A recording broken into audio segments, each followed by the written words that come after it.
and welcome to another episode of Down to Disness, a monthly series where I pick a Disney animated movie and talk about its history and its impact on pop culture. This month's movie is the Aristocats, released in 1970. Lately, I've been posting on Twitter options for which movie I will be doing Down to Disness on, so if you haven't already, please follow me on Twitter so that you have input on which movie I do Down to Disness on next month. You guys all voted for Aristocats, so let's get started. One of my most recent episodes of Down to Disness was on The Jungle Book, which was the last Disney animated movie that Walt Disney ever worked on. But the Aristocats was the last Disney animated movie that Walt Disney ever personally approved. The story of the Aristocats was originally developed to be a live-action two-part series for the Wonderful World of Color TV show in the 50s. But they experienced so many difficulties and rewrites that Walt eventually decided that it would be better suited as an animated feature. So Walt approved it for animation right before passing away in 1966, and the movie was finished by the studio without him and released in 1970. I feel very similarly about the Aristocats as I do with Lady and the Tramp, which I've done a Down to Disness on if you haven't watched it already. This movie is not particularly spectacular in any way. While other Disney movies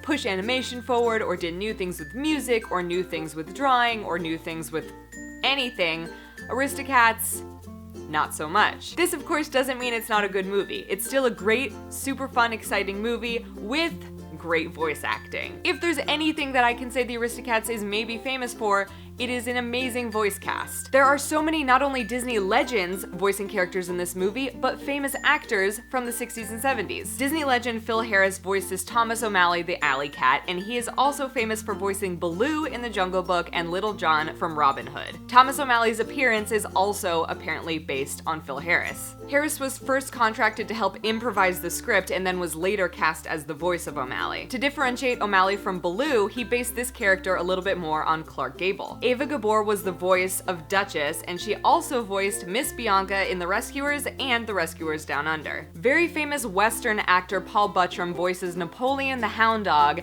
and you might also know him as Chief from Fox and the Hound, although he is super famous for a lot of other non-Disney movies. And of course, very famous Disney voice actor Sterling Holloway voices Rockefort in The Aristocats, and he's voiced many other Disney characters, of which you've heard about in almost every other episode of Down to Disness. And Disney legend Thurl Ravenscroft also voices the Russian cat in the Aristocats, but he's a little bit more famous for voicing Disneyland attractions, namely the Haunted Mansion, Pirates of the Caribbean, and the Enchanted Tiki Room. When they were planning the Aristocats, they noted how well setting 101 Dalmatians in London had done for that movie, and so they decided to place this movie in Paris, which resulted in a lot of historically based names and locations. For example, the dogs Napoleon and Lafayette are named after war generals, and Toulouse and Berlioz are named after a French painter and a French composer. The Sherman Brothers did the soundtrack for the Aristocats, and they actually convinced a very famous Parisian singer to come out of retirement to sing the title song, The Aristocats. Maurice Chevalier is very famous for being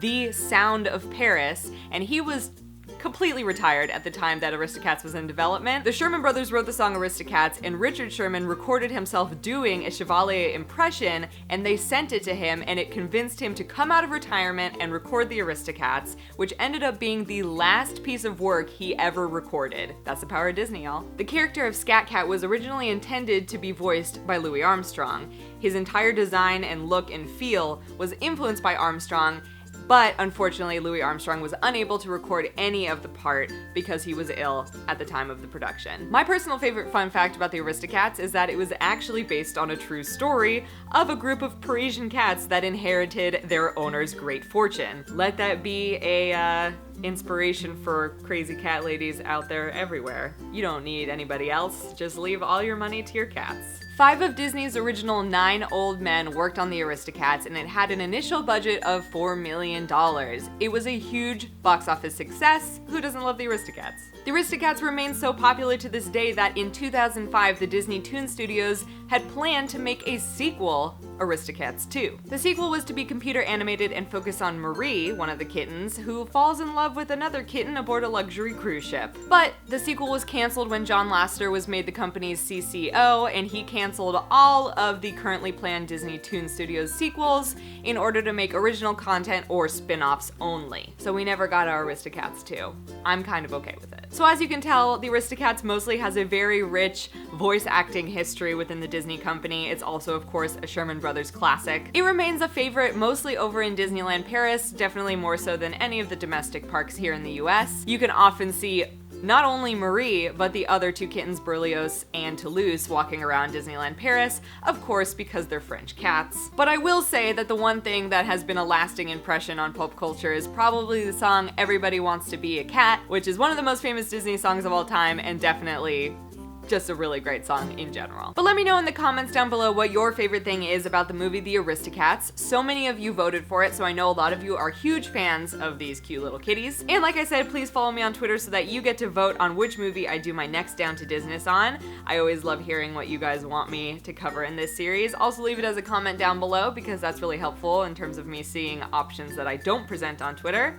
And thank you guys so much for watching. I hope you enjoyed this episode, and I'll see you next month for more Down to Disness. Bye! So today I'm just gonna outline some general tips for interviewing at Disneyland.